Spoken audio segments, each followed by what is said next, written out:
Are y'all ready? Let's get this going. You know him from Arrow. You know him from Torchwood. You know him from Doctor Who. Let's hear it for John Barrowman!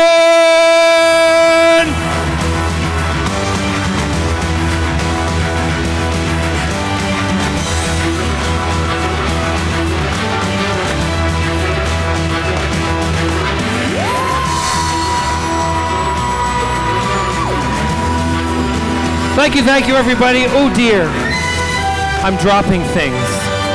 My belt fell off. Thank you. How is everybody? Small but mighty. Boy, look at all those empty seats. Jesus Christ. This is way too early for a John Barrowman panel. Everybody's down in line, but thank you all for coming. So it's just going to be a little intimate thing with all of us here. Are you ready for that? Good. We'll talk about anything you want to talk. I'm good. I'm good for now. We'll talk about anything you want to talk about. Okay? Where's the microphone for questions? Actually, we don't really need it. Over here. We don't really need it, do we? Because you could just shout out. Yeah? So, I love coming to the South. Look at you, you're all like, I need you to respond to me. Small but mighty. I love coming to the South because, I have a good time down here. There's a lot of stuff that I like doing, and Scott and I like to travel. Have you heard about our Bayou story? Oh, good. Scott and I were we'd been to Atlanta, we'd been to Savannah. Oh, have you heard the Savannah story? Oh, no, ask me about the Savannah story in the middle of the panel, and I'll tell you that, okay? I'll tell you the Bayou story first. They're all very good. So we were in the Bayous. We were driving around. We'd been to Atlanta. We'd been to Savannah. We'd been down into, we were heading to like Mobile, so we were going through Florida and over the Panhandle, right? Yes! Speak! 3 young men walking in with their dad, they're like, what the fuck have we walked into? Boys, was this what you were expecting? You were? Good. Because we got trouble right here in River City. With a capital T that rhymes with P and that stands for pool. T and P rhyme with something else in our house. Or they mean something else in our house. No, I'm not going to tell you. Okay, so we're in the bayous, and we're driving, and I'm allergic to shellfish. There's a point to that. I'm allergic to shellfish, and I'd had something that's very famous in the South called gumbo. And they told me it was gumbo without shellfish. Wrong. Lying sons of bitches. So I'm in the car the next morning with Scott, and I'm wearing my white shorts, and I'm got my t-shirt on, and Scott's driving the car, and we rented at that time, it was a Jeep Grand Cherokee, and it had not the leather seats, but those kind of velour seats, right? And I'm sitting in the velour seat, and I'm going, Scotty, I'm brewing a fart. And he's like, what? I said, listen to this, and I went, woo!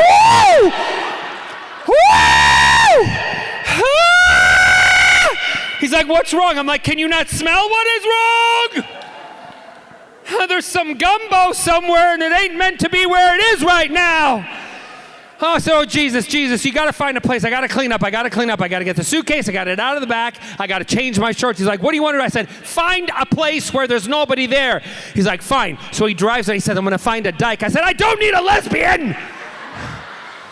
He's like a dike, like a bayou where they hold the water back. I'm like, okay, I get it. Just get me there quickly. So we drive down this back road. I'm in the car. He stops. He says, right, I'll get the baby wipes. You get out, you change, and I'll get your shorts. And I'm like, how the hell do I get out of the car without touching the velour?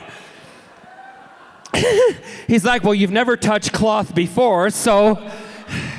Ew! Sorry, this is a shit story, everybody. So I'm like, open the car door, and I get out of the car, and I'm walking, and I'm like this, oh my God, God, oh my God. He goes, go behind that bush and change. I'm like, okay. So I maneuver and I change and I take it off. He's like, just hang your pants there. And I go and put my underpants. I'm like, oh, over there. And I just hang them on this thing that he told me to hang it on. And then I come back and I wipe myself up and I clean myself off. And I put myself into the pair of shorts. And he says to me, come over here. He says, I want to take a picture. I'm like, are you high? What is wrong with you? You don't do drugs. What is wrong with you? He's like, no, just come over. Take a picture. I'm like, okay. I'm like, is the bayou, but you know, all the stuff is behind us. He's like, yeah. And I go, I put my hand on the side and I go, hey. Takes a picture. He says, come look at the picture. Walk over and look at the picture. Do you know what the sign said? No dumping.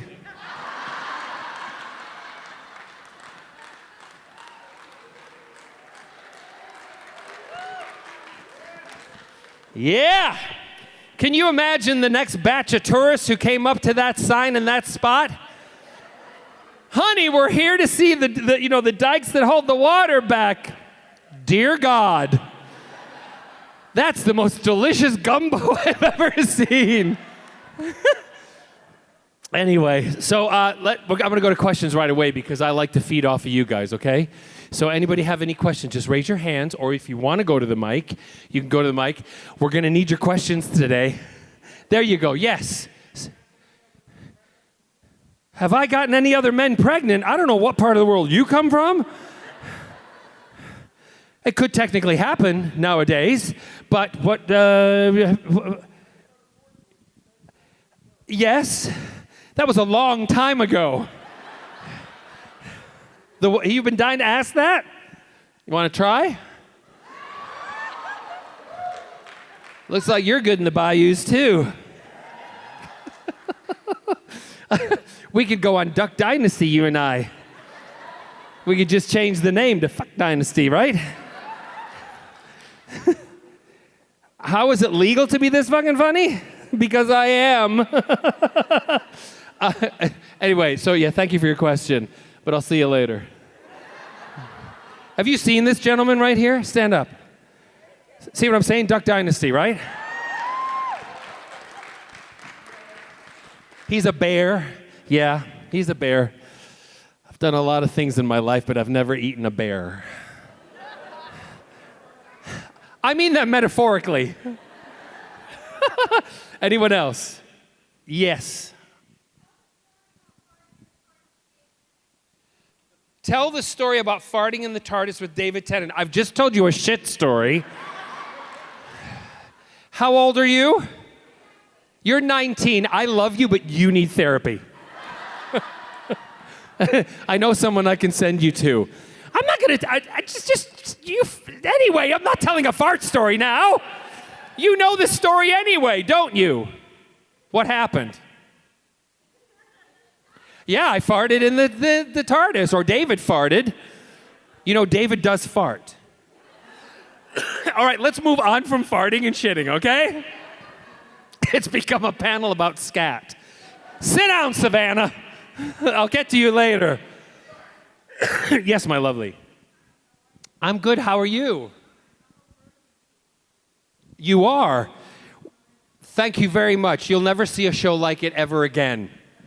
Yeah. I mean, who else would come on in high heels and tights? Look. Yeah. Yes.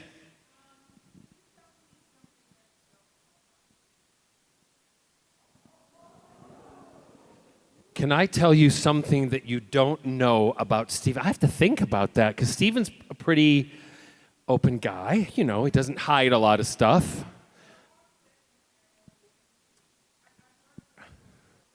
What have you heard?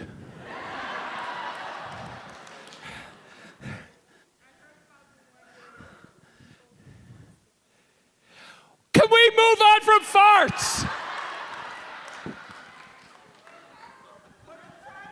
They don't, by the way. Yeah, he told that. But that's about me. That's not about him. All I'll say is that suit was not padded. I made your whole weekend. Stephen Amell made my whole 8 years on Arrow. Sorry, I'm coughing. I had the COVID, right, over Christmas, and the cough is a lingering thing. I'm okay, but I might just hack up a lung in front of you. I'm worried about you over here. Pirate, what do you want? The favorite person I've kissed, my husband. Yeah, but that's not what she wanted to know, right? Yeah, no, she didn't want to know. The most favorite person I've kissed, I'm kind of torn. I really liked kissing Gareth David Lloyd, who played Yanto. But when I say that, he and I had such a great relationship, and we'd always talk about the scenes. I never kissed David on camera. I kissed Chris Eccleston on camera. David I kissed at a con in a panel. He walked on stage and kissed me. I was like, what's happened? Are you turning? And then Russell came on and kissed me. So I've kissed both of them. I've kissed a lot of people. All consensual. Yeah, all part of the script. They didn't ask me if I wanted to kiss, but I had to ask them, right? Who would you like me to kiss? Bear?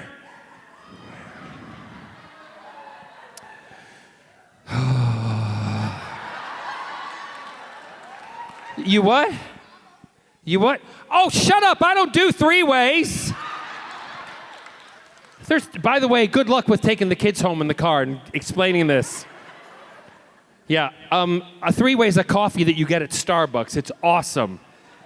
It's triple shot latte. That's the technical term for it? Yeah. So I'll talk to you guys later. We'll come back. Anybody else? Yes, over here. What's the best prank that I've done that's not on Stephen Amell, but not on Arrow?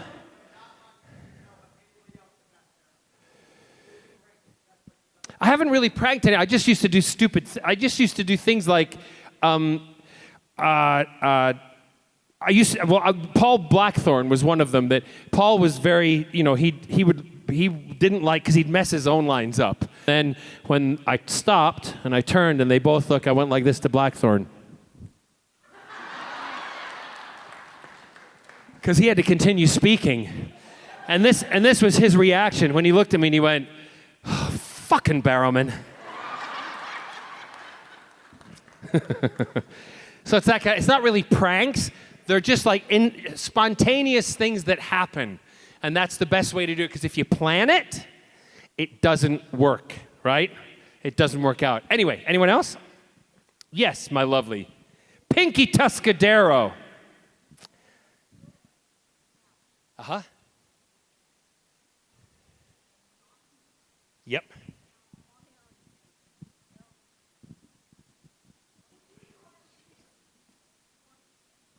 Not at all.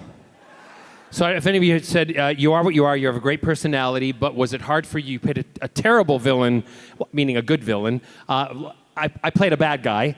I saw him as a good guy, though. That's why you liked him. Was it difficult playing that character? Absolutely not. I loved playing an asshole. Yeah, it was really good because I'm not like that in my real life. So to get on set and just to do stuff that I would never normally do, it was not that difficult. You are? Anything I could tell you that you could ask him?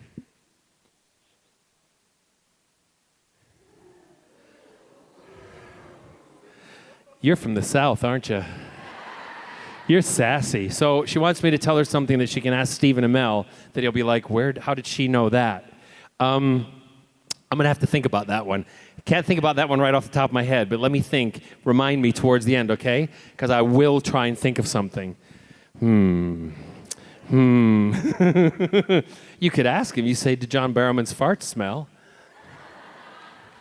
Because coming out of your mouth, he'd be shocked. Have you seen this one? Stand up and show everybody the petite young form.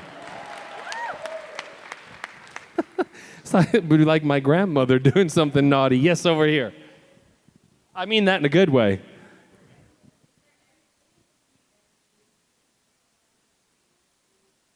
It was Fight the Cybermen. I've always thought that Captain Jack, the Daleks are obviously the big nemesis for the Doctor and for anyone in Team TARDIS. However, I always thought that Jack would be really kind of torn fighting the Cybermen because of their intelligence. Meaning the leaders of the Cybermen. But I just think it would be a good episode, really good. And as a kid, the two, obviously I love Davros, I love the Daleks, and as a kid I was frightened of them, but when I was younger I used to look at the Cybermen. I remember one of the first stories my mother, I'd watched the John Pertwee with the Autons, very old episode where it was the store mannequins who came alive, their fingers dropped down, and they started shooting people and killing people. It's classic, right? And when I saw that, I wouldn't walk in front of storefront windows that had mannequins. And my mother had to hide me in her coat and walk past with me. So when Doctor Who started and I saw that the first episode was the Autons, that was an omen for me. That was a sign that it was all going to be good, right? I didn't tell anybody that at the time. So then the other villains that I loved, the old Cybermen who had the handles with the funny little eyes and all they looked like it was made of cardboard, but they scared the shit out of me when I was a kid. So when I was older, I thought I'd love to. And the closest I got was Lisa in Torchwood, who was halfway between a cyber woman and a woman herself. Do you know what I mean? So that was the closest I got. Yes.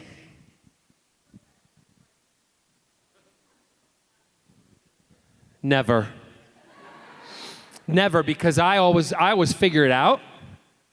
You cannot, prank the master. I mean, I can see it coming a mile away because I'll sometimes, like for instance, here's a story. I have a really good friend. I've known her for 30-odd years. I don't see her all the time. Her name's Emma Forbes. Her father was a director in the UK. Brian Forbes directed Black Beauty and lots of other movies. Emma lives in Los Angeles now, and also between the East Coast. We did a children's TV show together called Live and Kicking on the BBC many, many years ago. That's where I started, was children's television and musical theater. So I've known Emma for a long time. Emma used to try and prank me on Live and Kicking by doing silly things, and she never worked. She was moving to Los Angeles from the UK. She asked me to go around and check something out at the house. And I went there, and the person who was doing the remodel of the house had just finished. And she said, I just want you to go look at something. This was 3 months before she was due to come to the house. Okay? Perfect for doing a prank. So I went and bought a zombie baby that actually was motion censored. And when it was motion censored, it went, right? And it was sitting. I put it in her refrigerator. Because what's the first thing you do when you go into a new house? Before you go in, you go to the grocery store, you get milk, bread, cheese, because you don't, or things for the fridge, ham, because you don't know what you're going to do when you're unloading. You need something to eat, something to drink. So where's the first place you go? To the refrigerator. I put that little motherfucking baby in there 3 months before she got there. I waited, and I waited, and I waited, and I knew it was going to happen. And I told her husband, Graham, don't you go to the fridge. Let her go to the fridge. And he's like, not going to ask, John. Okay.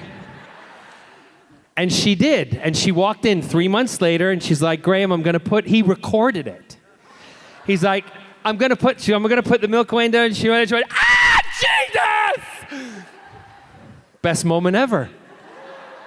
So, you wait. You don't just go, spontaneity is good, but then for good pranks, you wait. My dad used to do that. My dad used to hide in we called them caravans, a camper. My dad used to hide in the camper when we were kids. I mean, it wasn't very big, but he used to hide in the closet, and he'd go and hide around the house. And he'd sit there for hours waiting for someone. Then my mom, who was in on it, would go, can you go get me that out of the closet? And we'd have forgotten that he's gone and hiding, and we'd go open the closet. He'd just fall out like he was dead. So I learned from my father. Yeah. Anyway, so that's no one's pranked me. Nope. Good luck. Yes.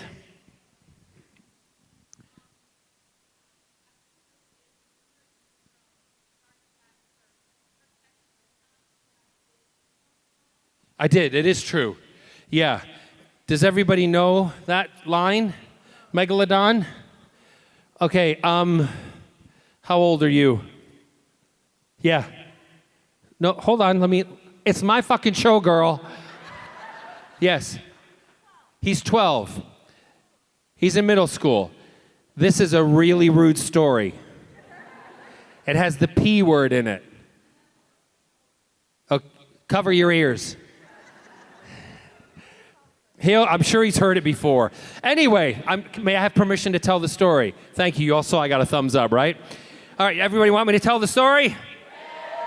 Good. Okay, so Megalodon, I'm working with an actress who really wasn't giving anything. Well, she was, but not what the director wanted. And they asked me to try and get some kind of emotional reaction out of her because we were about to do a love scene, and I think we'd filmed that before this scene, and it was all very, it was one of my first nude scenes on camera. I was nervous. I think she was nervous, but you couldn't tell. And they said to do this scene, and the next scene we had to come from fighting the shark. I was supposed to go up to her, and I was supposed to tempt her to come with me to do the business, right? So we're standing by this big truck, and I get out of the truck, and this was an ad lib. We'd done the scene, and they said, just try to get something out of her. So I got up to her, and I said, yeah, I'm really wired. What do you say I take you home and eat your pussy? And she went, Boom. Nothing. The crew laughed. I'm like, that was a joke line. That didn't work. Okay, thank you, cut. I go to do the voice dubbing for the bits that didn't work, right? They kept it in the movie. It's in the movie. It is also ranked in one of the top 5 in the history of B movies as the best lines ever. I went and did the voice dub for doing it on the regular terrestrial channels, like cable channels. Do you know what the line was they had said to dub? I'm really wired. What do you say I take you home and watch I Love Lucy?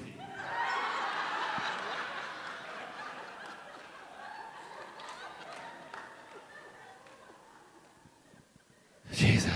So, yeah. Yep, that was that.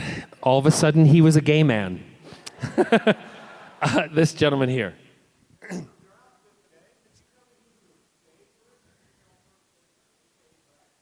My favorite drag queen. Well, I love RuPaul's. I watch RuPaul's Drag Race every Friday night. It's either I watch it with Clayton, who's here with me, or my friend Jonathan Bennett from Mean Girls. You know Jonathan? Yeah, and his husband. They're getting married today. Yes, I'm not able to be there. We watch it every Friday night. We go to dinner first, and then we watch Drag Race. So I kind of, off the new queens, I like Lawrence Chaney because he's from Scotland.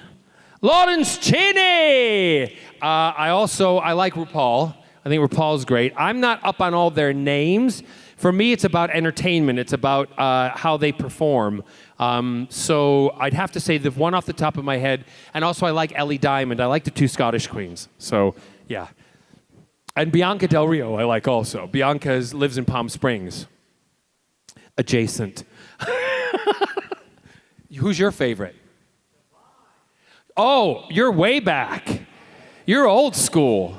I love Divine. Divine was not just a drag queen, but she was a performance artist. She used to do some crazy stuff. Baby Ruth Bar. Anyway, if anyone looks up a Divine movie, have a watch, you'll understand what I'm talking about, right? You're going, ew! If you wanted, do you know anyone who has a swimming pool? Mr. 12-year-old, do you know anyone who has a swimming pool? No, you don't. Okay, anybody know anyone who has a swimming pool? 3 troublemakers back there. Boys, do you know anyone who has a swimming pool? Don't think too hard about it now. Yes, no? No? Anyone know anyone with a swimming pool? Right, take a Baby Ruth bar and just throw it in the pool. Don't say anything. And then when you see it go, ooh, pick it up and take a bite out of it. That's divine. Yeah, that's divine. Where are we? Yes. Yes, ma'am.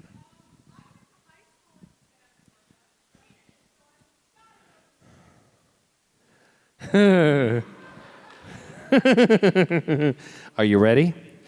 So Scott and I are driving. This is very beginnings of my career. We're in Florida. We had just bought a house in Florida. Family were all in Florida at the house. We'd done Christmas. It was after Christmas. We had a couple of days between, obviously, New Year. And we wanted to go on a little road trip to kind of take a break.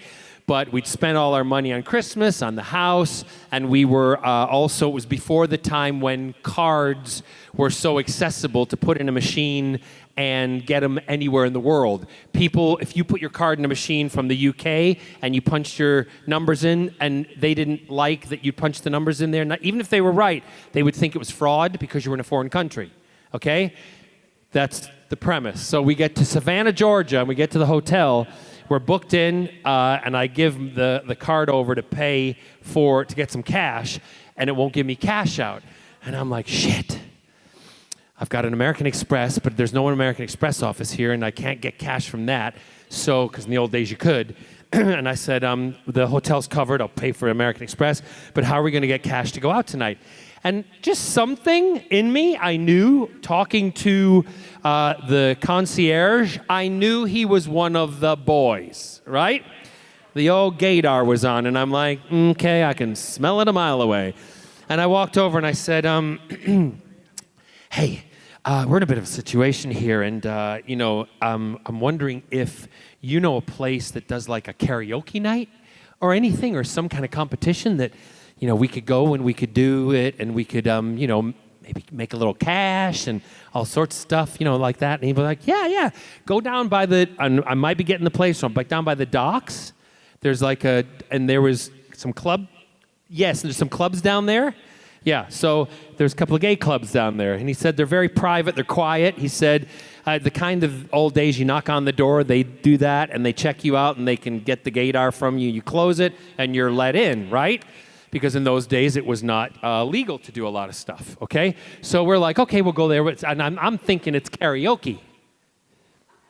I am thinking it's a karaoke contest. We walk in, and it's amateur strip night. I look at my soon-to-be husband. He was, my partner at that time. Scott and I have been together for 27, 28 years. So I looked at him, and I was like, are we doing this? And he's like, yeah, you only live once. So we signed our names up, okay? And I said, it was before camera phones, anything like that, thank God. I chose my number. I can't remember what it was. Probably like a George Michael, jitterbug. Because doing that, everything will bounce and I'll get a lot of money, right? At least I thought so. So I get back in the back room, I take my stuff off. I took off enough so that I didn't have to do a lot of taking off. And I only went down to my Calvins, okay? Because I'm like Brooke Shields. Nothing comes between me and my Calvins. Generation will understand that. Others are like, who's Brooke Shields? So I got on, they introduced me, I got on, I'm on the bar, I'm taking my t-shirt off, I take my shorts off, I fling it, and I'm in my Calvins, and I'm dancing, and I'm getting dollars, and thank you very much, and I walk back, and my husband's up next, and I'm like, go ahead, honey. So Scott gets up there, Scott starts dancing. I'm not watching him. I don't know what he's doing, okay? But I'm hearing hooping and hollering, and I'm like, what the hell is going on out there? He comes back. He's like, how much did you make? I said, I made like, $26? He's like, I made $400. I'm like, what? He's like, yeah, I made $400. I'm like, what did you do to make $400? He's like, people were just fucking throwing 20s at me. I said, well, what did you do? We talked about this, underwear, amateur strip night. He said, yeah, I just did what we talked about. I'm saying, well, count your money. Good job, honey. This guy comes back and he walks back and he goes, man, best helicoptering we've ever seen in this club in our life. I'm like, home now! But good job.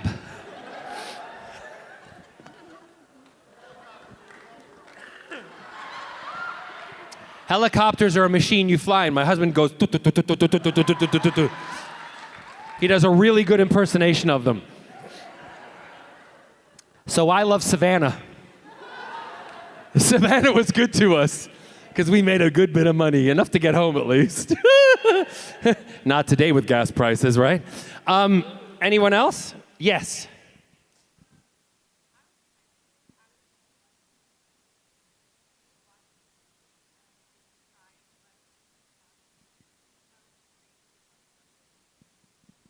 DeLovely was great. Talking about my experience doing DeLovely, it was a movie with Kevin Kline, Ashley Judd.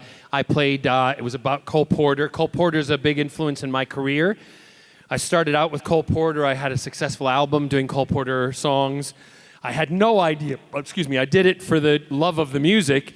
And a couple of weeks later, somebody said to me, you have a top 5 album in the jazz charts in America. I'm like, what? I'm not a jazz singer. They're like, your Cole Porter album is in the top 5. I'm like, hey, Scott, we don't have to helicopter anymore.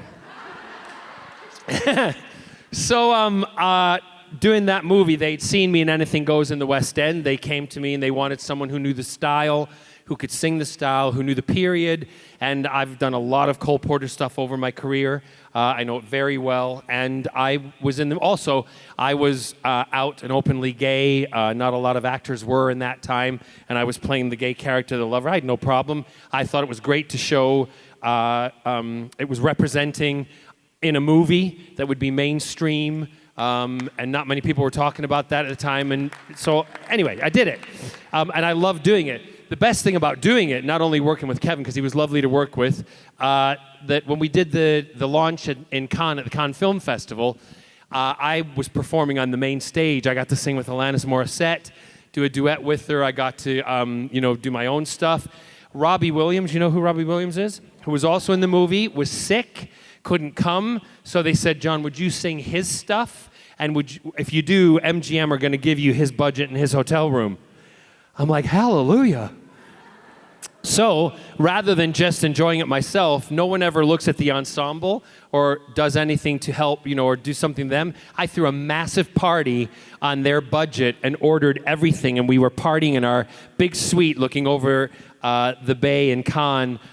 We'd party till 5, 6 in the morning. We had a great time, and it was me, a couple other people that we met, the ensemble, and it was one of the best parties ever. I will never forget it. So yeah, that's my memory of doing DeLovely. Yeah. Now lots of questions over here. Let's go to this person right here. Thank you. I am.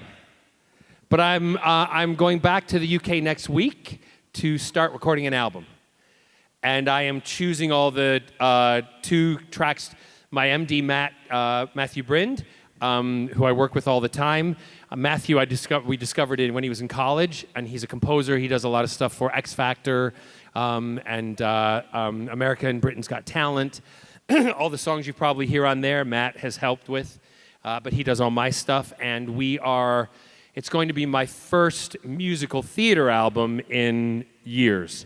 So everything is going to be musical theater, but I'm doing some gender flipping in it because I'm doing it from the aspect of shows that I was in playing the leading man, where I would listen to the leading lady singing songs, and I would think, I'd love to sing that. And there was a time when men couldn't sing, when it just wasn't looked on as being right. Now, love it. Who cares? So I'm singing some of my leading lady stuff. I'm mixing it all up a little bit. Songs that you haven't heard me sing and songs that you've wanted to hear me sing. And some surprises. Yes. So thank you for that. Yeah, nice to talk about new things you're going to do. Yes, Captain.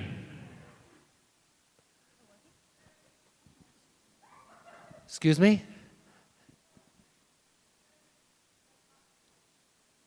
Say it again.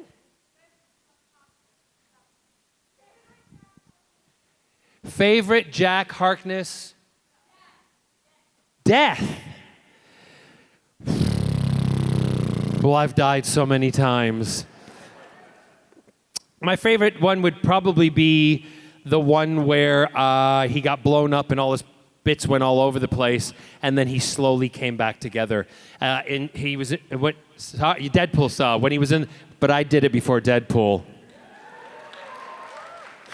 But he was in the concrete. They had to eventually put him in concrete, to a concrete block, in order for him not to come back together, because parts of his body came from everywhere, just like rolled through the United Kingdom. What's that over there? Is it a roach? No, it's part of Captain Jack. It's his thigh. Anyone else? Yes, sir.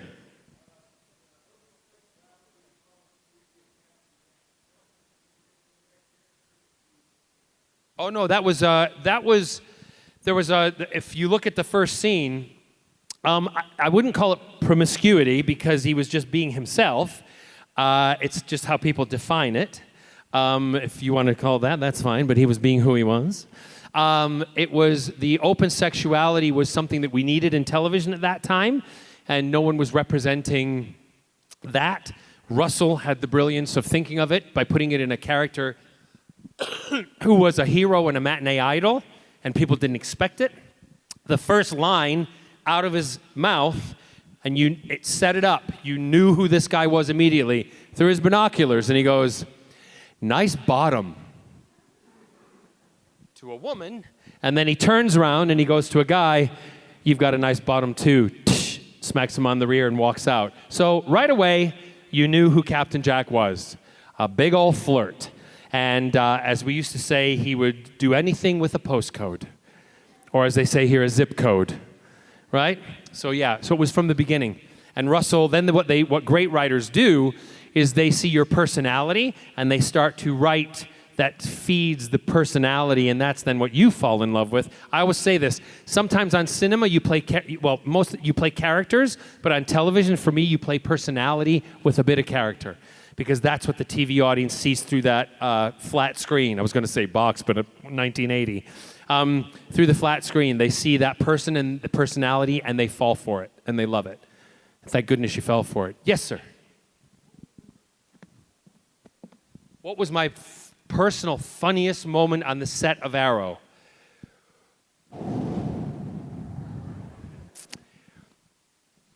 Let me think. Okay, it wasn't funny when it happened, but I look at it now and it's hysterical, and Stephen and I laugh about it. It was my very first day filming, and I was very nervous because I'm playing a very different character. I also had this outfit on that was a mask, you know, and it wasn't breathable like the masks are that we have to wear. Ironically, Malcolm wore a mask long before everybody. So when I was doing dialogue, it sounded like this, and I could hardly breathe. I, at that time, used to have panic attacks. So I suffered, and I was like, Jesus Christ, I'm gonna have a panic attack with this. I gotta calm down, I'm gonna have a panic attack, I gotta calm down because I've gotta do this stunt sequence. I know the sequence where I'm gonna have to do this. I gotta kick him in the gut, and then, excuse me. And then, I forgot I had a skirt on. I apologize. I know you two. I apologize. But rumors are true. So I went, and then I kick him through the wall, right? So Stephen and I have practiced the sequence. We're doing the sequence. Action. And once you break through the wall, you do the stunt. You got to do it because they got to rebuild that wall if you get it wrong, right? So I pushed him through the wall. I go up to him and I start kicking him, and then I kick him again, and he gets up, and he's like, ah! I had steel toe cap boots on, Harley Davidson boots. I kicked him in the shin. And he's walking around going, ha, ha, ha, ha. And I'm like, oh, Jesus. I'm like, Stephen, are you okay? I'm like, I've killed the fucking lead in the first time I'm on the show. Are you okay? And he's like, I'm fine. I said, look, I know you want to punch me in the face. He went, yeah, I do. I said, because I know what it's like. I'm really, really sorry. He said, don't worry about it. He said, it's going to happen. I said, I know what it's like because I've done it before to somebody. He's like, what? I'm like, well, no, not kicking him. I said, in Torchwood once, I was doing a sequence, and the stuntman came up to me, and I'm supposed to kick him in the face, and I kicked him too hard, and I broke his nose. I said, but the stunt coordinator came up to me, and he said, It's his job, don't worry about it. I know this is not your job. I'm really, really sorry. He's like, don't worry. Don't worry. He said, you're going to be here for a while. I'll get you back, you fucking asshole. And we've been best friends ever. So that, to me, we look at it and laugh at it now because I was so panicked at the time, but things happen, and they don't seem funny at the time, but you look back on them and laugh at them. So thank you. Yes, I'm exhausted. It's too early to do this. Yes. Never answer favorite questions. Because as soon as I say which was my favorite show to be on, I'll say it at another county. I'll be like, that's not what he said in Atlanta. So I love all of them. Each character has changed my life, has led me to something else. Captain Jack led me to Desperate Housewives because Mark Cherry was a fan of Torchwood. Captain Jack led me to Arrow because all of the writers and creators of Arrow were, and Greg Berlanti were Captain Jack and John Barrowman fans from the soap stuff that I did years before, Titans or Central Park West. So all of the characters have led to something else, and that's why I don't choose favorites, because everyone has been different on the journey that they've taken me on, and I love it. They've changed my life, and that's also because of you guys. So big round of applause to you. That's why I do these. That's why I'm open. That's why I don't hide a lot of shit, because you guys have made it happen, and I want you to be part of it, part of the experience. So, yeah. Anyone else? This gentleman. Thank you.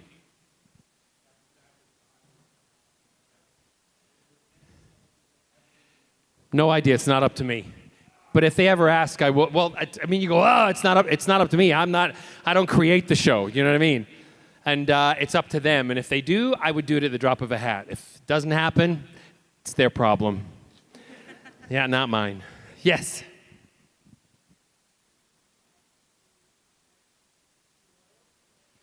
Would I like to come back to do Arrow?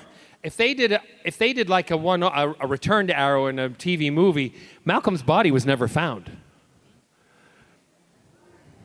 And you didn't see it, right? And in fantasy and sci-fi, as we all know, and also in Dallas, no generation, nobody's ever dead, right? So I would love to come back, yes. Let's go to the back there. Did you just walk in? Yeah, go ahead. What's my most difficult role? Life every day. Getting up in the morning. No, I've never, the only difficult role I ever did was playing the Beast in London's West End. I was in Beauty and the Beast, and I played the Beast in the musical, and it was difficult because I had like 80 pounds of costume on and prosthetics, and to sing and to do everything with all of that gear on was difficult. But I loved doing it because I love musicals. But to see my nieces and nephews look at me as the Beast, it was a joy. The gentleman in front. Yes, but it will never happen because David Tennant cannot sing.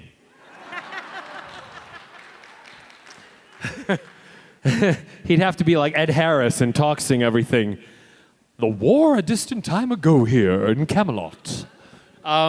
Anyone else? How are we doing for time? Does anyone know what the time was?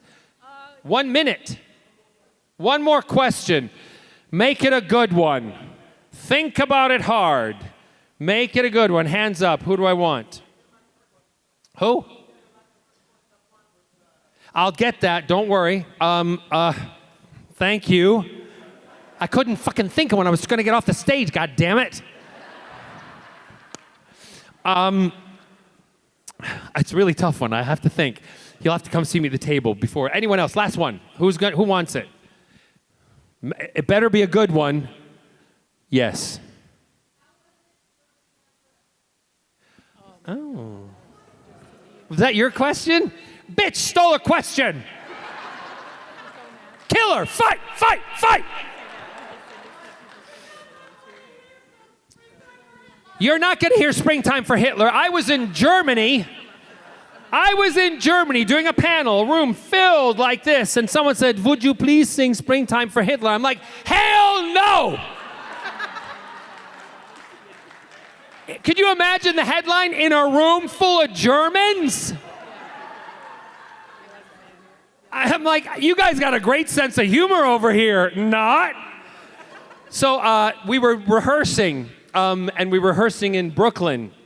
And we were in the parking lot doing the number, Springtime for Hitler, and we're all dressed in the SS outfits, right? Which were authentic. They remade them. They went back to the history books and saw, and do you want to know the designer who made them originally? Hugo Boss. Yeah. No, did back then, but change now. We have to allow change and forgive, right? Okay, let's be nice. So we were out in the parking lot. We're doing the number, and they're doing the thing, you know, the symbol, and the marching in circles. It's a very hard thing to talk about because you don't want to upset anybody, right? Well, we're in the parking lot doing this, and we're singing. We're going through the number, and there's crowds gathering around the fences, and Mel Brooks is like, "What the? Get in here!" But you know.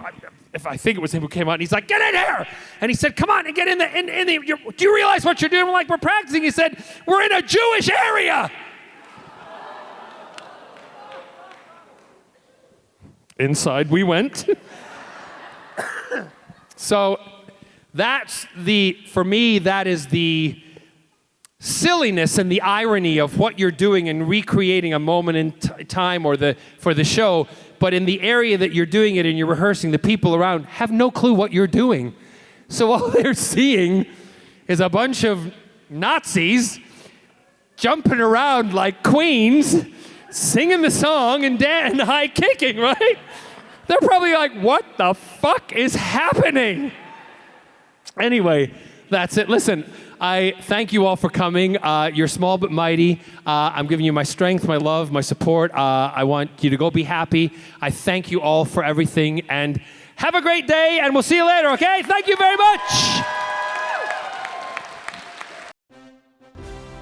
Hi, this is Maisie Richardson-Sellers, and you are watching Fandom Spotlight.